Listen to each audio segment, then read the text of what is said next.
So if you allow me to introduce the next speaker. The next speaker is Josh Rennells, who comes from the Clemens Food Group, and he's been there for 15 years, and he's led various aspects of the business, including sales and marketing, operations, supply chain, hog procurement, and currently he is the Chief Financial Officer.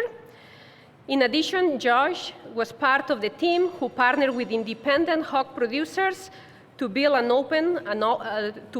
also open a pork processing plant in Coldwater, Michigan. The constant during the multiple roles that he's got at Clemens is his focus on adding value to the customers. And we just thought this year would be a very special theme to cover here at the conference. So during his 15 years at Clemens, Josh has seen Clemens Food Group's revenues triple as their unique model has resonated with key stakeholders. Prior to being at Clemens, Josh had worked for Colgate, Palmolive, Tyson Foods, and Farmland Foods. And Josh received a business and accounting undergraduate degree from William Jewell College and received his MBA from Rockhurst University. So as you hear Josh, and if you have questions, please write down this number and text those questions to us, and that's for you here in the audience. For the speakers or for the attendees in the virtual, just write your questions in the platform. But if you have questions for Josh, just text them to this phone number, 651-492-6964. So with that, please join me in welcoming Josh Rennells.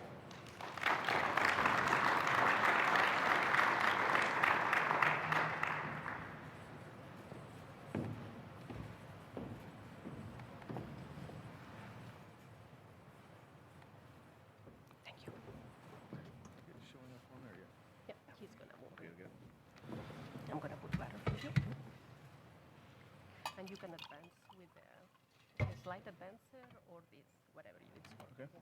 Okay. All right, good morning, everyone.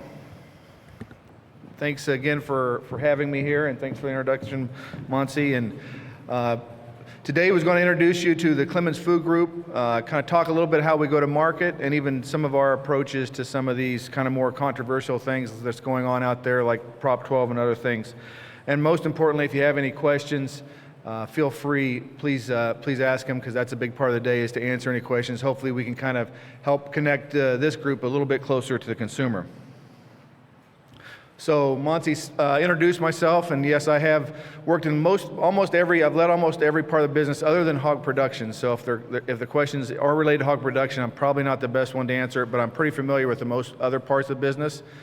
I was raised in Missouri, technically born in Iowa, because that was the closest place with a hospital if you were born with 2 legs. 4 legs, you were fine in my hometown, but not 2 legs. And I worked in the industry for about 26 years. I have a wife and 2 kids. So I had a picture there. It's kind of crazy. The only family picture we could find was a baseball picture that was recent, so that's what we had to use. Just for those of you that aren't familiar with Clemens Food Group, we're a 126-year-old company. We have from 2nd to 6th generation owners, about a little over 360 shareholders. So it's kind of a unique situation, because the 2nd, 3rd generation, almost all of them worked in the business, was very connected to it.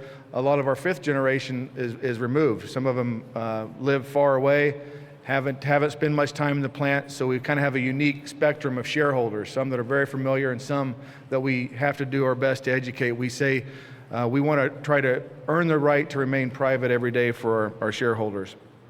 And you can see down below the shareholder charter, and I won't read them off, but it's really about honoring God, operating with strong ethics, putting the business first, and really the needs of the business first, needs of all shareholders second, and finally the needs of individual shareholders last. And it's all done in creating a pride in family business. When I started at Clemens 15 years ago, the business was described to me as a family heirloom, and I probably didn't understand that until I've worked in the business. And it is a lot about pride and creating a business that can be handed on to the next generation, and a sense of pride when you go through the facilities, when you see how the business operates. Our uniqueness starts with our mission statement. We aspire to operate in a way that honors the Lord Jesus Christ as demonstrated through ethics, integrity, and stewardship. And does that mean you have to be a Christian to work at Clemens Food Group? No. We've had people, all of our leadership meetings, we start with prayer. And there are some folks on the team that aren't Christians.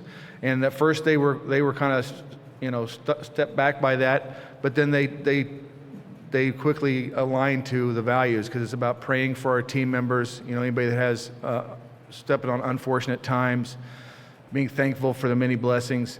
And so that's just who we are, and it's something you don't see a lot out there in the business world. We like to say, other things that don't change is the modest beginnings of the family business, and also the founders of the business. We try to operate in a way that really honors them, and we pass their stories through the business. So I mentioned in the mission statement our core values, and it's ethics, I'll do the right thing; integrity, I'll do what I say; and stewardship, I'll build a foundation for the future. And I'm going to come back to this slide in a little bit, and we're going to dig into stewardship a little bit further, and we'll give some examples of what that means to Clemens Food Group. So our business really revolves around pork. We have basically three main business segments. We have our farms, Country View Family Farms. They have farms in Pennsylvania, Indiana, North Carolina, and Ohio. We have our production facilities. We currently have 3 production facilities. We have the main corporate office, which is about 1.2 million square feet in Hatfield, Pennsylvania. We have a facility up in about an hour north of that in Emmaus, and then the Coldwater, Michigan facility. And then we have our transportation group, and this would handle both the live side transportation as well as the finished goods. We have about a couple hundred trucks fleet that we operate, and I'll go into those a little bit further here. So first, Country View Family Farms, about 350 family partners. We have about 400 team members at Country View, 110,000 sows.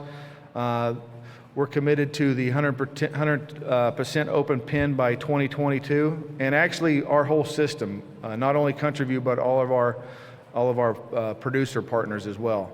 And I can remember back 15 years ago whenever we talked about this, and there was a lot of controversy back then about this, because I remember the Country View team talking about the science doesn't support that the animals have better welfare in an open pen environment. But the vision of the company was, hey, if we can figure out a way to have the same type of welfare metrics, mortality, calls, and so forth, then why wouldn't we? And so I would say probably about 2007-08, we made the commitment for Country View, and then and once we could prove out that we could raise the animals with the same type of metrics, we applied that to the rest of our system. So by 2022, all of the animals that we harvest at both facilities will comply with the Ohio standard from open pen. Then our production facilities. This is a picture of our Hatfield facility. It's about 1.2 million square feet, so it's a harvest facility, about 11,000 a day. And then we also make a wide range of value-added products, so bacon, hams, sausage, marinated products, some case-ready products. And then we have the facility in Emmaus. There we do pre-cooked sausage. We do some food service, fresh sausage, and some diced product that goes into some B2B customers like Campbell's Soups, like diced ham. Then this is a picture of our Michigan facility. It's been open about 5 years now already, and it's purely a harvest facility. It does about 11,000 animals a day. We have a little over 1,200 team members there now, and about 750 million pounds processed there annually. We're also have broke ground. The walls are up on a new facility near the Hatfield plant. It's a ready-to-eat facility. It'll be about half the size of the Coldwater facility, but still a large facility, about 300,000 square feet, over $200 million investment, and it will make cooked ham. It'll basically double our capacity in smoked hams as well as cooked sausage, and we'll also be doing some bacon out of that facility. And then finally, our transportation division, about 200 team members, 140 trucks, 200 trailers. We have a garage there on our main campus where we can work on our fleet.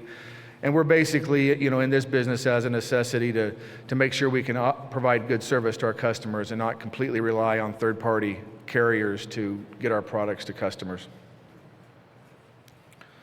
So when you roll it all together, we're the 5th largest pork processor, 10th hog producer. We have a little over 4,000 team members. We don't call ourselves vertically integrated, more coordinated. We work really close with not only our country view system, but also our producer partners, and have almost $2 billion in revenue and about $1.3 billion pounds in pork sold each year. So that's a little bit overview of the company. And then our brands, the Hatfield brand would be our legacy brand. That would be the brand that's been around in the market. On the retail side, you'll find it mostly in the Northeast. We have some distribution in the Southeast and some products across the country, but primarily in the Northeast. In the food service, that brand resonates from Maine to Florida, so the food service reach is a little bit more. Another brand that's on there is our Farm Promise brand. That's actually our antibiotic-free line of product. I wish I could say I was actually in leading marketing at the time that we got into the antibiotic-free business. I wish I could say that it was a bunch of consumer research that led us down this path, but it wasn't that at all. We had one of our small farms. I think it was 600 or 1,200 sow farm that was running antibiotic-free just to learn how to use less antibiotics. Our CEO at the time, was really pushing less antibiotics and how do we get better using less antibiotics. So we had this flow that was antibiotic-free. And matter of fact, the marketing, we had marketing look at it. There's just not enough. There's not enough. It's high growing, but there's not enough scale there to do anything with it. But we went ahead and made the decision to commercialize it and come up with an antibiotic-free line. We originally thought it was probably going to be more retail-driven. Turns out, probably we sell more in food service than retail. And now we're doing about 14,000 head a week, antibiotic-free, and we would see that doubling over the next 5 years as it's resonated with a lot of our customers. From a product, I mentioned most of the products are made at the Hatfield location, but pretty much a full line of pork products. Almost everything except dry cured. We don't currently manufacture dry cured products, but for the most part other than that, we make a full line of pork products, and pretty much solely focused on pork. So some of our customers, where you can find us, we operate in B2B with places like Bush's and Campbell Soup. We're in retail. A lot of our retail is in the Northeast, but we do some retail into the Midwest. Food service is our largest part of our business. So we operate with the main broadliners like Sysco and U.S. Foods, and we'll do fresh pork. We do the fresh pork program for U.S. Foods. We do things like all the Sysco hams for Sysco. And then we have, in the national account business, Jersey Mike's, Wendy's. So pretty diverse segment of customers. I'd say we don't try to focus on one. We kind of listen to the market and go where the market is and what aligns with our business. An example of that would be on the national accounts. We didn't do very much with national accounts probably until 3 or 5 years ago. And what's growing there is, some of our animal commitments that we've made on welfare has really resonated with all those customers. A lot of the national accounts, they want to support their brands. The Wendy's, the Jersey Mike's, they want to see the farms, they want to know where the product's being produced, and they align with customers or suppliers that they feel can support their brand. And so that, as a result, that's caused a lot of our business to shift towards national accounts as they've resonated with what we stand for. So I mentioned core values. We'd come back to stewardship. So I'm going to try to give some examples how stewardship plays out with the Clemens Food Group. So first of all, we take a long-term. We're very fortunate that we're privately owned. It allows us to take a long-term approach. We're not worried about a quarterly earnings hitting a number, we take a long term. Those investments that I talked about, whether it be Michigan, whether it be the new smoked meats plants, technically we could have had a hire people to be the best connected and cared for, our processes to be proven best, and optimized, and our partners to be our advocates and to receive value from our relationship. We believe if we focus on these three components, that will lead to performance. So that's where when we're looking at our goals and we're looking at our plans for next year, we base our strategy around those top three circles. And then we know that if we focus on those areas, the performance will come as a byproduct. So from a stewardship focus, so our people, some examples, we believe our executive team, our main responsibility is really creating this culture of success. And we really spend a lot of time on succession planning. We have mandatory retirement ages for everybody in leadership. So like for myself, I would announce my plans to retire a year ahead of my retiring, and that way we have plenty of time for a successor to come on board. And we're probably twice a year are reviewing my succession plannings along with the rest of the senior team. Diversity inclusion is a really hot topic out there right now, and we've also embraced that. Probably about 3 years ago, we started a NOW group, which is our network of women, and they've really embraced really helping us get better about inclusion from a gender standpoint, educating both male and educating female on how we can work together better. We have just started a network of minorities. The leadership team has made a commitment statement around diversity and inclusion, and it all links back to our core values.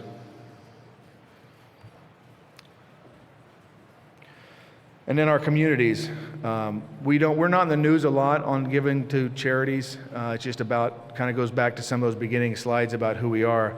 But we give 10% of our profits back to various philanthropies. And so, number one, supporting the needs of the world of folks who are less fortunate, being a good neighbor, industry partner, and employer. So that's kind of where our focus of our charitable giving is. So how that comes in from employer, for example, we have Dollars for Doers.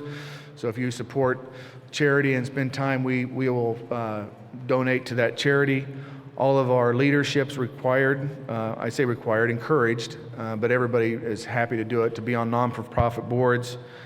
We have a benevolent fund. Actually, we just had a golf tournament that we raised money. I think we raised $70,000 last weekend, and that's a benevolent fund for our team members. So if they run into house fire or some type of setback, we use those funds to help support that family during their trying times. And environment, we do a lot around the environment. I'd say one of our big opportunities, and I think this is an opportunity for the industry as well, is we do a lot of good things for the environment. You'll see a picture. We've got solar panels on all of our farms, running completely off solar. We do a ton with water reuse and water conservation, but we haven't done a very good job of bundling it up into a story and bringing it all together and setting goals, 5 years out. We just do it as they come up, because it's the right thing to do. And so that's something we need to improve on as a company, and I think as an industry, because this is becoming a more and more hot topic out there, and we need to do a better job of telling our story. And I think a lot of the industry is aware of that, and there's a lot of progress being made. I saw some topics that are on the calendar, so I'm looking forward to sitting through some of those sessions. But it's something that's very important to the company. We just need to do a better job of telling the story. These, I mentioned the solar panels. These are at our sow farms. It's one of those things. The return wasn't great. We actually were able to lease them, and at cash flow about neutral, a little bit positive. But hey, it's the right thing to do. And so that's what we did, and we've got those. They went live a couple years ago. We're also looking at some other opportunities at some of our production facilities to leverage solar as well. So how do we tell our story? A couple examples here with the Hatfield brand and the Farm Promise brand. So the Hatfield, we've used the tagline "Pork with a Pledge," and really wraps around our story of family-owned, sustainable farming, fair wage and workforce development, and charitable giving. I mentioned the 100% gestation, crate-free. That was a big buzz thing going on 3 or 4 years ago, but we don't see that going away. We think that there's going to be continued more and more pressure around gestation crate and gestation crate-free products. Then we have our Farm Promise brand I talked about, which is no antibiotics ever. All that product is gestation crate-free and veg-fed. I'll talk a little bit more about Farm Promise in a little bit and kind of the complexities of having an NAE line. So when we go to market, we basically have 2 modes because we got to sell the whole hog. You can't choose, when you're in the harvest business, you can't choose what you want to sell and what you don't want to sell. You got to sell the whole hog. So we have a team that I would say is more push-driven sales, more commodity-driven. And you've got to be good just to survive in that.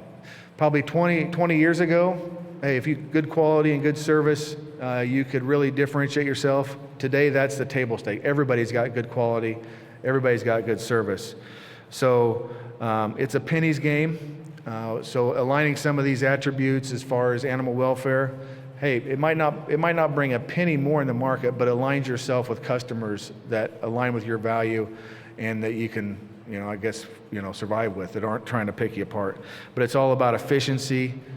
Labor is a big part. There's a huge opportunity right now. I think it's every industry, but especially in the pork business. Hams, for instance, I think bone-in hams sell around 69, 65 cents. Boneless hams sell for over $2. If you don't have the labor to make boneless hams, you're leaving a lot of money on the table. It's about $50 a head right now if you can't convert the product to its boneless equivalent. And then domestic, international. We was a lot to China the last year. That door's closed, but you've got a lot of the byproducts. That's the place to get the best value for. So you got to be able to compete in those markets as well. Then there's the pull drive, the pull mode sales. We call it value-added sales.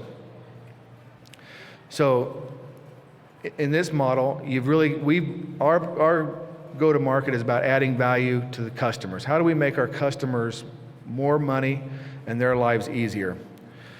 And so to do that, you can't be the one-stop shop for everybody. So we spend a lot of time on customer segmentation and trying to align our resources to the customers that we believe value that relationship, that align with our values. There's some pictures over there. I'll give you a couple examples. So Bush's Beans, a private company, great company. Their number one complaint was consumers not having bacon in the beans, and so we actually developed a machine that would improve their rate of getting bacon in their bean cans, and that's how we got their business. Cisco, we had a highly marbled pork product, and they were very hesitant to take it on, and the reason was it's very tough. They've got like 70 opcos across the country and a bunch of sales folks that are selling this broad line of product. So how can they spend resources on this new pork line? So we created a couple teams that went around to each opco and spent 2 to 3 weeks in each opco, training their people, being on rides with them, and helping get that product in the market. And as a result, it wasn't really the product, it was more the go-to-market. We got new product of the year we launched that with Cisco. Wendy's came about through one of our producer partners. They had a relationship. Wendy's is very aware of animal welfare and antibiotic use, and this came through one of our producer partners, and they've been a great customer. So it's a little bit different model when you're in the commodity sales versus the pull sales. Again, it starts with discipline. It starts with allocating resources to our customers, and really it's not about selling them products. How do we create, we call it Velcro points, that we got connections with our people, maybe our QA team, their QA team, that we can make their lives easier, we can make their business run better, and then the sales come as a byproduct to doing that. I mentioned at the beginning that we consider ourselves vertically coordinated, not necessarily integrated. Basically, 99% of all of our pigs come from less than 20 hog producers, which is a unique model. it's very unique in the industry. So we kind of rely on each other. We share our business results with our producers, and they're on the animal welfare journeys with us. And with that also comes other opportunities for win-win solutions. We'll talk about Prop 12 at the end, but our Prop 12 model is a little unique. We're offering kind of a share model. Hey, if you're interested in joining the Prop 12, we'll share the profits, whatever they might be. If they're smaller or greater, and we hope that they're really large, and we're sharing a lot with our producers. But to be aligned to our system, you kind of have to have that approach of open-mindedness and willingness to look at things and being a partner. So when we talk about this coordination, we have the hog producers, we have the customers. So where does Clemens Food Group roll? You know, we talked a little bit about this. We're seeking customers and consumers who value beyond price, that want that partnership, that want that Velcro alignment, that want to learn, they want to listen, they want to be educated, and we'll do that with them. We've given more farm tours to customers. This will be before COVID, in a couple years, than we did in the prior 20 years of folks wanting to understand where the food's coming from. They want to understand the difference between open pen versus crates. When we take the time to educate them. Our producers have actually played a big role in that. Matter of fact, our producers also, Wendy's, I talked about Wendy's, they actually came and talked to all of our producers and talked about where they're going and where they're going with antibiotic use, and kind of educating them on what they see the future. So our producers play an integral role in helping educate our customers, and is also listening to our customers and where they're going. And our mode is, hey, we got to embrace the opportunity, really above all else. There's some of these things, whether it be Prop 12 or open pen, that there's been some knockdown dragouts internally about if it's the right thing or not. But at the end of the day, we believe we got to embrace the opportunities and try to take advantage of them versus putting our head in the sand and letting it take advantage of us. So we talk about vertical coordination. Here's an example of NAE, because it does get very complex. It does get very complex to operate in these modes. So, on the hog production side, we have to have the open pen layout. You have to have segregation for treated animals, feed mill controls, audits, a lot of paperwork. Then those animals come to the processing plant, and we have to schedule them in a way that they're all run together, because we've got to track those animals all through our system as complete separate, almost as a separate species almost. So they have to be scheduled and delivered at a certain time. We usually run them first thing in the morning. Once we run them through our system and cut them into the primals, we have to have separate product codes, because we need to track, let's say bellies, we need to track that belly all through our system as a separate code. And in that belly, there might be 3 or 4 different sizes. So a lot of different SKUs created. When it comes to sales too, the only way for NAE, for us, we believe for NAE to be a viable business is it's all about primal utilization. We can't get by just selling the bellies and the tenderloins. We have to sell the whole carcass. That way we can bring the price down so that it can be affordable. And that's been our mode of operation to make this thing work. But that takes a lot of work. That takes a lot of balancing the SKUs and trying to, we could probably we could probably harvest 20,000 animals a day if we just focused on the bellies, but we want to sell the whole carcass to bring down that cost. And then from a producer partner standpoint, it's a big risk for them to take with the NAEs, moving to this antibiotic free. So educating them on the value, educating them on the process, the segregation. And so that's just an example of our NAE and how the complexities of tracking that. It'd be no different with Prop 12 and some of these other models, but it does get very complex in already a mode that's complex enough as it is. We're also always trying to test new ways to improve animal welfare. I won't read all these to you, you can see them, but we believe it's not going to stop with open pen, it's not going to stop with Prop 12. How do we test and learn, whether it be enrichment, whatever it might be, how do we test and learn so that we can be on the forefront and not be surprised, that we can try to stay ahead of the game when it comes to animal welfare, because we do not see animal welfare going away. It's going to continue to come. It's going to continue to get more complex, and we need to be ready for it. Yeah, so as I wrap it up here, just a couple slides. We believe it's the responsibility not only of Clemens Food Group, but our industry to feed the world. The U.S. is in the best position to do that. I think I read 18% of children don't receive sufficient diets, and we can be a big solution to that. We got best genetics, automation that's out there, the health sciences. We're just biosecurity. We're the leader in the world when it comes to hog production as an industry, but there's going to be more challenges than ever. They're not going away. The volume, the heat gets turned up on those every day, whether it's the environmentalists, whether the vegans, the activists, and so, from our mind, we can't run away from that. We've got to attack that. Which what we do. I got a quote up here that we reference a lot. If you don't take change by the hand, it'll take you by the throat. And so that's how we approach all these things, whether it be Prop 12, whether it be open pen gestation, whether it be antibiotic use in animals. We kind of always have to remind ourselves, you cannot defend basically facts with emotion. There's a lot of emotion around that. You can't counter emotion with facts.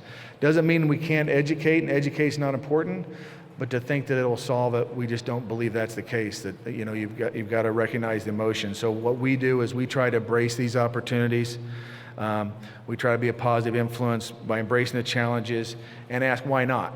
Prop 12 mentioned a couple of times. We were against it. Well, we're probably against the concept even as it is, but that doesn't mean we're not going to embrace it as an opportunity.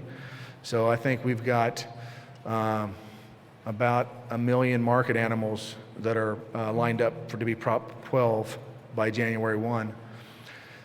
Because we think, hey, the markets there, our customers are depending on us to come up with a solution for that. If we don't have animals there, there's going to be even more supply on the non-California, Massachusetts states, and we don't see this problem going away. So we made the choice that we need to embrace this opportunity and try to capitalize on it. And so that's why we're setting now with the animals in market and having a lot of conversations with customers. It's been an interesting journey because this started a year ago and most customers weren't really aware of it or didn't even know it was coming, and now there's a lot of concern out there about where their product's going to come from. So anyways, I threw a lot of stuff at you, but open for any questions. Do my best to answer any questions you might have.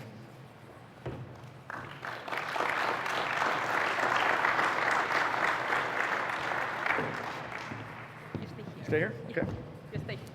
Yeah, thank you very much, Josh. We do have questions, so Okay. don't go too far, Right. okay?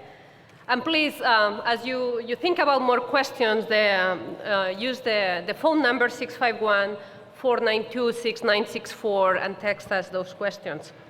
So we have a couple of questions here that have to do with the cold water plan.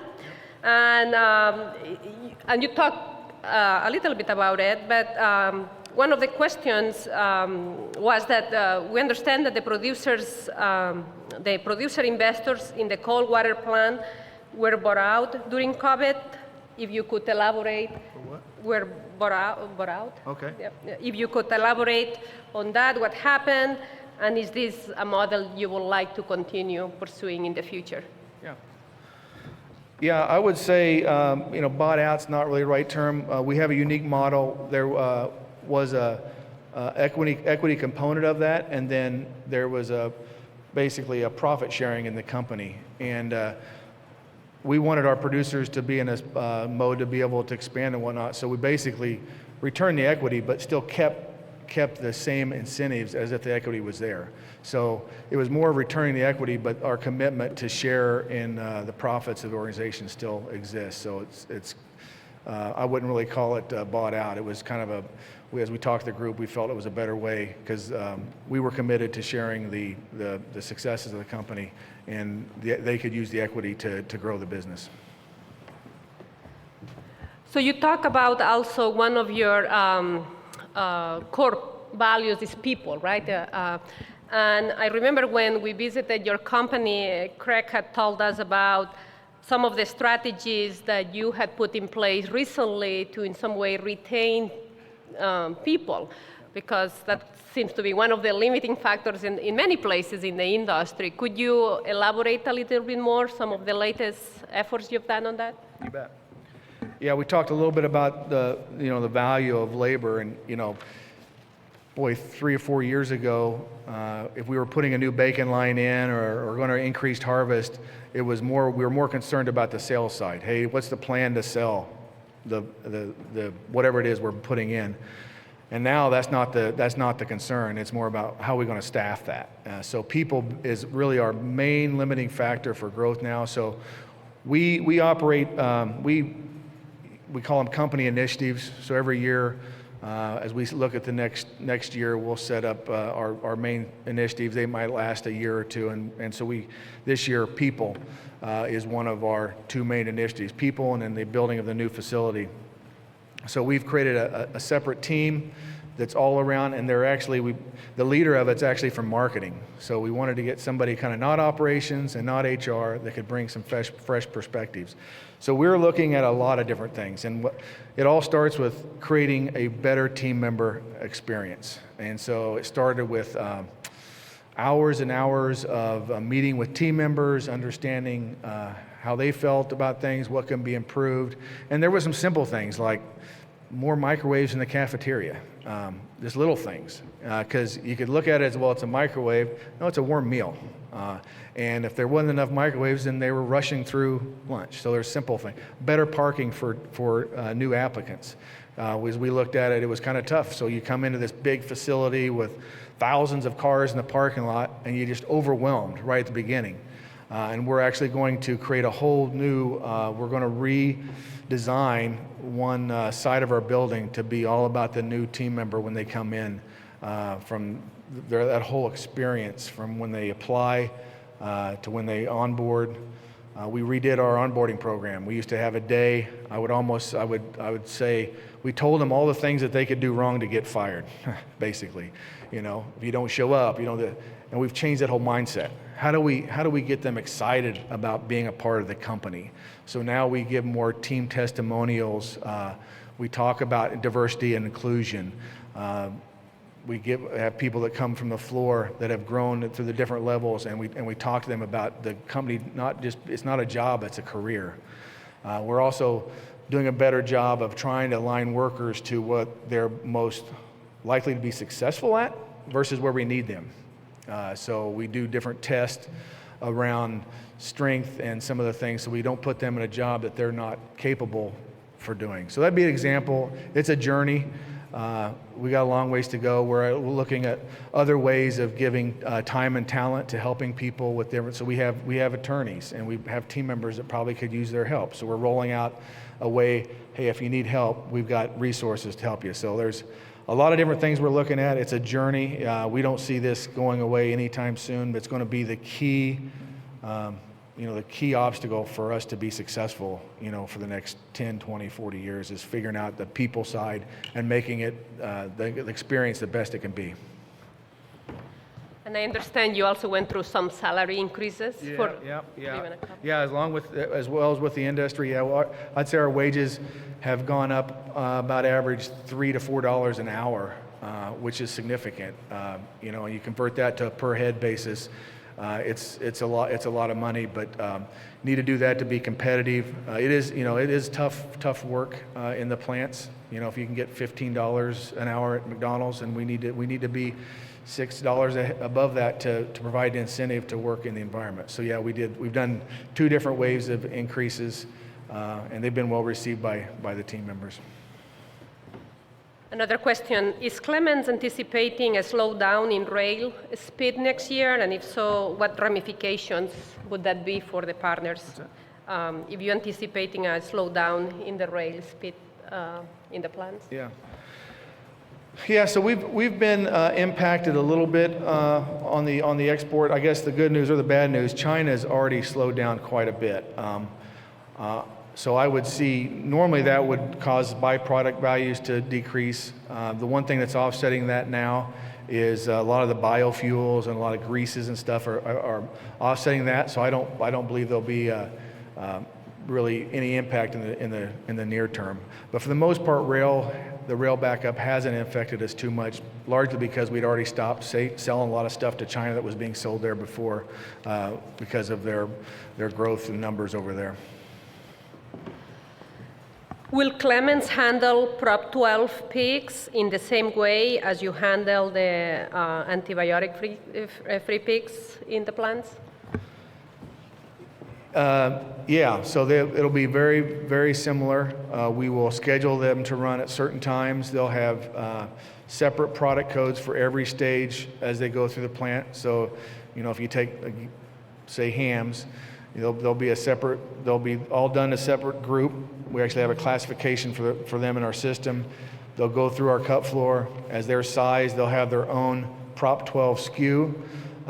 Massachusetts and California have different requirements. We're basically only going to have, basically if you hit the California spec, you can hit the Massachusetts. So we're only doing the one, I guess, qualification. But you have separate boneless ham SKUs. We'll have separate smoked ham SKUs, separate packaging SKUs.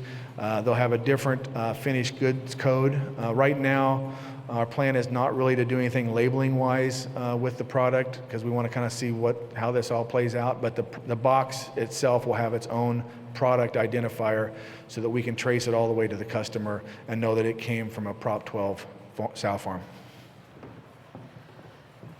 One question more on your production.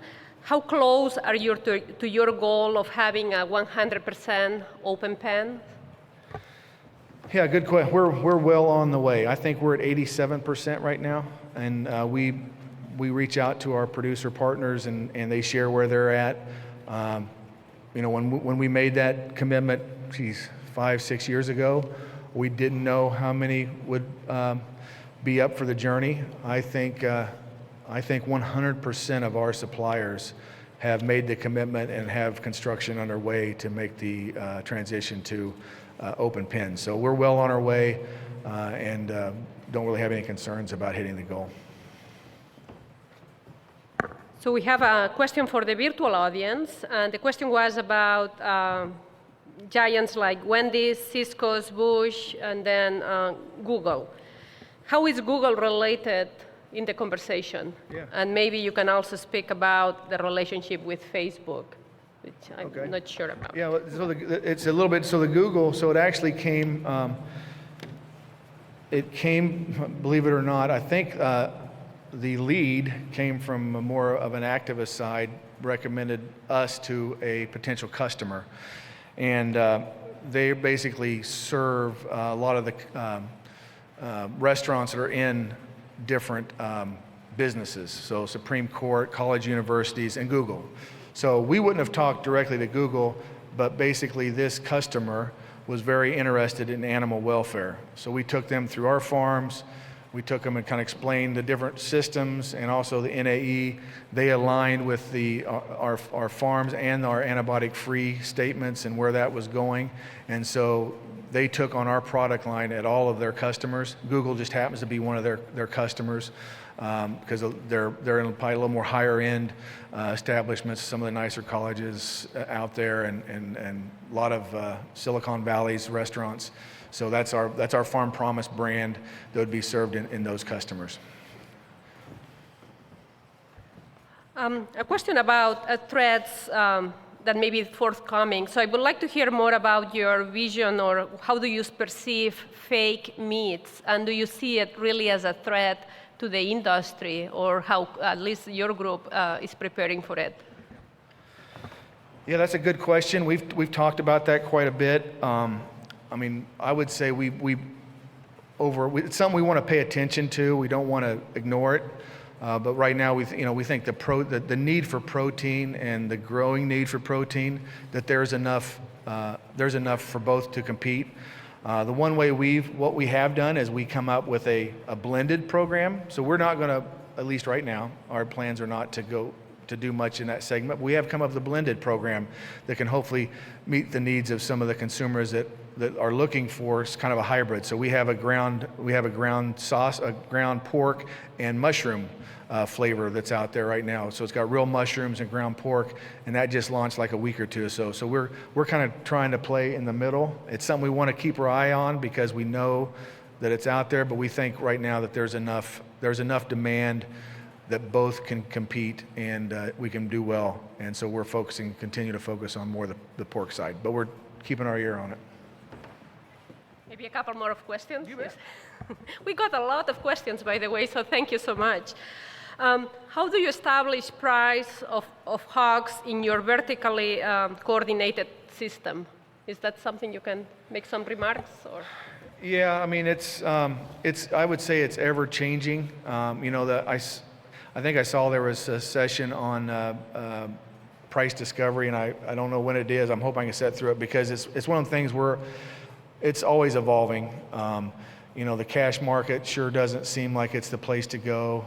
Long term, cutout is something that aligns close with the market, but then there's always the question of what's the right percentage of cutout? And as these labor rates change, as byproducts change, that affects that. So it's something.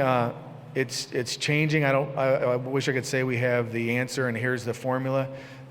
We just work closely with our producers and get their feedback, what their interests are, and then we try to align our programs that can meet the needs of both parties. And this will be the last question, okay? And then how do you integrate the risk of disease into your business and the plans? And are you prepared for ASF, or how do you prepare for ASF? Yeah, well, I don't know if we could ever be fully prepared for ASF because that will be devastating. We do have a lot of protocols. Even like if you're at our plant, so if somebody's at our facility, you can't go to a sow farm for I think 4 days. Our country view team does do a lot of educating our group on some of the disease management. I'd say cold water, we're probably further along than Hatfield, so we've got a system set up there where drivers never have to leave their truck. So we have our staff unload the hogs. Every trailer gets washed, and we think that helps overall with the system's risk mitigation. We're not there at Hatfield yet, but it's something we're looking at. We think that's probably best in class way to do things. Our truck wash is just not at the right spot. As far as ASF, we've implemented a lot of things as far as different food that the people can have. If they go to overseas, they have to stay away from our farms for I think 2 weeks, and done a ton of educating. All that being said, if ASF hits, it will be devastating to the industry. So we applaud all the research and all the efforts in trying to keep it out of the country because we think that's our best bet of surviving ASF because the export markets shutting down would put a lot of pork back here in the U.S. and there's a lot of the byproducts there's not a really good home for the quantities that U.S. produces if those markets get shut off.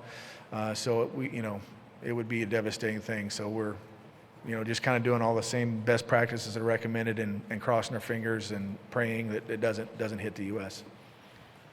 Well, thank you, Josh. Please join me in thanking Josh for the excellent presentation and sharing your vision.